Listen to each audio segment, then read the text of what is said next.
శ్రీమాత్రే నమః. అందరికీ శుభోదయం అండి. అందరూ ఏం చేస్తున్నారు? అందరూ బిజీ అవర్సా? కొంచెం బిజీ తగ్గే ఉంటుందిలేండి ఈ పాటికి. అయితే ఈరోజు ఒక ముఖ్యమైన విషయం, ప్రస్తుత సమాజంలో నడుస్తున్న విషయం, బాధాకరమైన విషయం చెప్తున్నాను. వివాహ వ్యవస్థ చాలా వరకు దెబ్బతినేస్తుందండి. ఈ మధ్యకాలంలో ఎక్కడ చూసినా, ఎవరు చూసినా విడిపోతున్నారు. కొంతమంది మ్యూచువల్గా విడిపోతున్నారు. కొంతమంది ఆడవాళ్ళు అంత డబ్బు కావాలి అని డిమాండ్ చేసి విడిపోతున్నారు.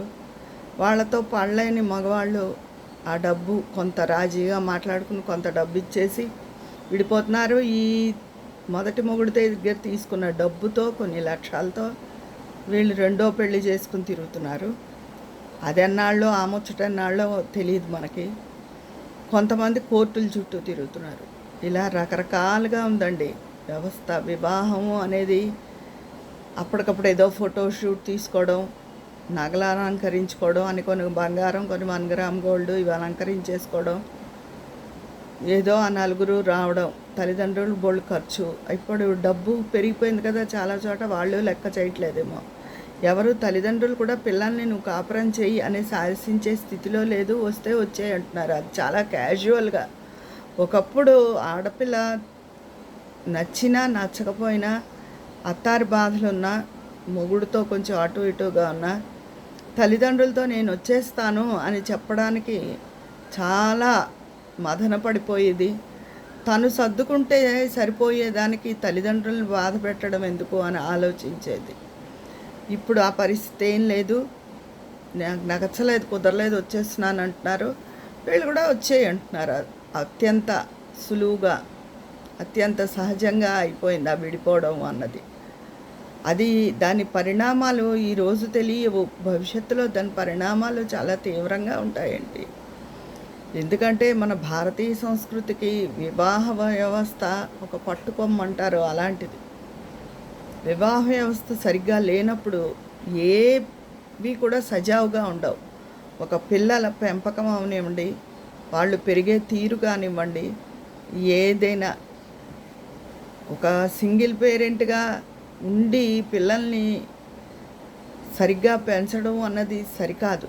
అంటే దురదృష్టవశాత్తు ఏ భర్తనో కోల్పోయి అప్పుడు సింగిల్ పేరెంట్గా ఉండి పెంచడం వేరు. తల్లిదండ్రుల సపోర్టు అది ఉంటుంది. అది దురదృష్ట పరిస్థితి. చాలామంది అలాంటి వాళ్ళు మళ్ళీ ఇంకో పెళ్లి చేసుకుంటే ఈ పిల్లల్ని వచ్చేవాళ్ళు సరిగ్గా చూస్తారో లేదో అని ఎంతో జాగ్రత్తగా పిల్లల్ని పెంచి పెద్ద చేసుకుని ఉన్న ఆడవాళ్ళని చూశాను, మగవాళ్ళని చూశాను. అది కిందటి మన తరం. ఇప్పుడు పిల్లలు అబ్బే విడిపోవాలి, పెళ్లి చేసుకున్నంతసేపు పట్టట్లేదు. ఏమిటో విడిపోవాలి అన్న తాపత్రయం చాలా ఎక్కువైపోయింది. ఈ మధ్య చెప్పాక ఒక్కొక్క సీజన్ అలా ఫ్రూట్స్ లాగా ఒక్కొక్క సీజన్లో ఒక మాటల్ని పదే వినవలసి వస్తుందండి. అదేంటో తెలియట్లేదు. అది చాలా ఇబ్బందిగా, కష్టంగా ఉంటుంది. అలాగే ఈ మధ్య ఎక్కడ చూసినా ఇదే ఏమిటో తెలియడం లేదు. ఇంకోటి చేసుకుంటారు, ఇంకో వివాహం. అది మాత్రం ఒక చోట అడ్జస్ట్ అవ్వలేని వాళ్ళు ఇంకో చోట మాత్రం అవ్వగలరా? ఆడవాళ్ళు అవనివ్వండి, మగవాళ్ళు అవనివ్వండి, ఎవరైనా సరే అవ్వగలరా? అవన్నీ ఆలోచించుకోవాలి. పెద్దవాళ్ళు కూడా సాధ్యమైనంత వరకు నచ్చ చెప్పాలి. కానీ వచ్చే ఇప్పుడు ఆడపిల్లలందరూ బోళ్ళు జీతాలతో ఉద్యోగాలు చేస్తున్నారు కదా, అది తల్లిదండ్రులకి బాగుంటుంది. ఇది కఠినంగా అనిపించిన వాస్తవం.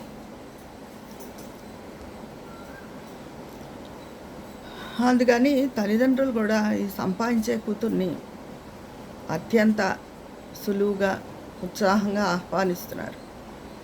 అలా అంటున్నాడా, మేము చూస్తాం, వచ్చేసాయి అలా. కానీ అది తప్పండి. తల్లిదండ్రులు మీరు జీవితాంతం ఉంటారా? శాశ్వతం ఆ అమ్మాయికి తోడు ఉండొద్దా? తన మొగుడు సంసారం వేరు. ఎప్పుడు మీ సపోర్ట్ని అలా ఇవ్వకండి. నిజంగా అవతల వ్యక్తి శాడిస్టు, దుష్టుడు అయితే తప్పకుండా తల్లిదండ్రులు చూడాలి. ఇదివరకు అలా శాడిస్ట్ మొగుళ్ళు ఉన్నా తల్లిదండ్రులు చూసేవారు కాదు. ఆ పిల్లే బాధలు పడడం అవి జరిగేది. కానీ ఇప్పుడు అలా పరిస్థితి లేదు కాబట్టి నిజంగా ఆ భార్య కానీ భర్త కానీ చెడ్డవాళ్ళు అయితే తప్పకుండా మీ సపోర్ట్ ఇవ్వండి. కానీ చిన్న చిన్న కారణాలకి విడిపోతే మాత్రం దానికి మీ సపోర్ట్ ఇవ్వద్దు దయచేసి. పేరెంట్స్ ఎవరు అంగీకరించకండి. అలాగే అబ్బాయిలకైనా అమ్మాయిలకైనా నేను చెప్పేది, విడిపోవడం అన్నది అత్యంత సులువైన పని. జీవితాంతం కలిసి ఉండడం కొంచెం కష్టంగా ఉన్నా అందులో ఎన్నో మధుర స్మృతులు ఉంటాయి, ఎంతో బాధ్యత ఉంటుంది.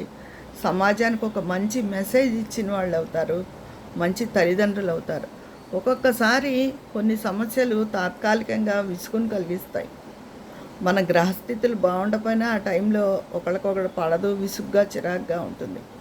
చక్కగా భార్యాభర్తల అన్యోన్యతకి ఎప్పుడు అర్ధనారీశ్వర స్తోత్రం చదువుకుంటూ ఉండాలి నిత్యం కుటుంబంలో. చదువుకున్నప్పుడు చిన్నవాళ్ళే అక్కర్లేదు, పెద్దవాళ్ళు కూడా ఒక్కోసారి నడి వయసుకు వచ్చిన భార్యాభర్తలకైనా చికాకులుగా ఉంటాయి.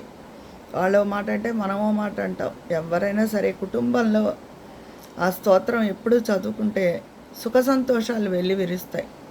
నేను ఈ చెప్పిన మాటలను అందరూ అర్థం చేసుకుని కాపురం యొక్క జీవితం, గృహస్థ జీవితం యొక్క విలువను అర్థం చేసుకుని అందరూ ఆనందంగా సుఖ సంతోషాలతో ఉండాలని కోరుకుంటూ ఈ విడాకులు అనే పదానికి స్వస్తి పలికి పూర్వంలో అందరూ బాగుండాలని, నిజంగా దుర్మార్గులు భార్య కానీ భర్త కానీ దుర్మార్గులు అయితే మీరు విడిపోండి, దానికి నేను ఎప్పుడూ చెప్పడం లేదు.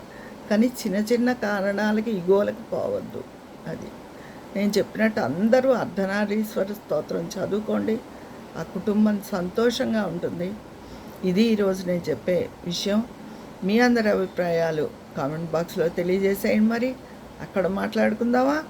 ఉంటాను, మీ స్నేహితురాలు విజయాపన్నాల.